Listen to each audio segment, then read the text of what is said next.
လေးကိုဦးပေးထားတဲ့ကော်ရုပ်ရွှေရုပ်တရုပ်ကလေးတွေအခုတော့ပျက်စီးကုန်ပြီဦးရဲ့အဲ့ဒါညီမလေးကလည်းအမြဲငုံနေတယ်ကျွန်တော်ဘာလို့ရမှာလဲကျွန်တော်ဘာလို့ရမှာလဲဦးရဲ့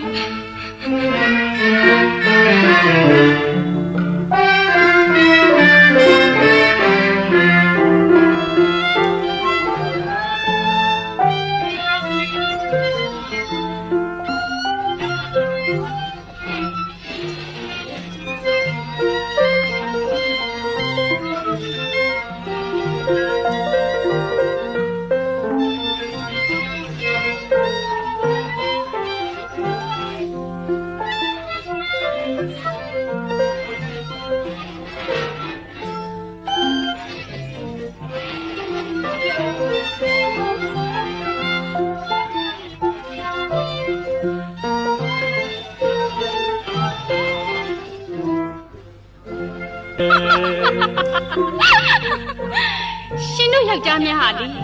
တိတ်ပြည်စရာကောင်းတာပဲဂေါရမမြတ်စွာဘုရားသခင်ရဲ့တရားတော်တွေကပစ္စည်းသင်္ခါရလူသင်္ခါရဆိုတဲ့စကားများနားမလဲကြဘူးလားဟင်ဒီသဘောကိုသိရင်တော့အလှအပနဲ့ပကာသနဆိုတာကိုတည်ငါကိုးကွယ်ကြတယ်ကျမတို့ရဲ့မင်းကလေးတွေရဲ့ပြစ်များလားရှင်ရဲ့ဟမ်ပြောစမ်းအောင်လေ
အတောင်20ဝိမင်းယောက်ျားရဲ့လို့ပြောခဲ့ပြီးတော့မင်းကလေးတယောက်ကမချစ်ပါနဲ့တော့လို့ပြောတာနဲ့ရှင်တို့ကအစိတ်ဖြန်းနေလေမာယာဂရီဂရာနဲ့လေပြောကြသေးတယ်မဟုတ်လားလို့စဉ်းစားပါအောင်ရှင်ချစ်တယ်ဆိုတာတခုတည်းနဲ့ဘဝကိုဘလို့ထူထောင်ညမှာလဲဟင်ကြုံလာရတဲ့ဘဝမှာဂုံပကာသနမရှိတော့လေမလုံလဲပဲနှုံနေတဲ့ဘဝမျိုးဖြစ်တော့မပေါ်ရှင်မဟုတ်ဘူးလားဟင်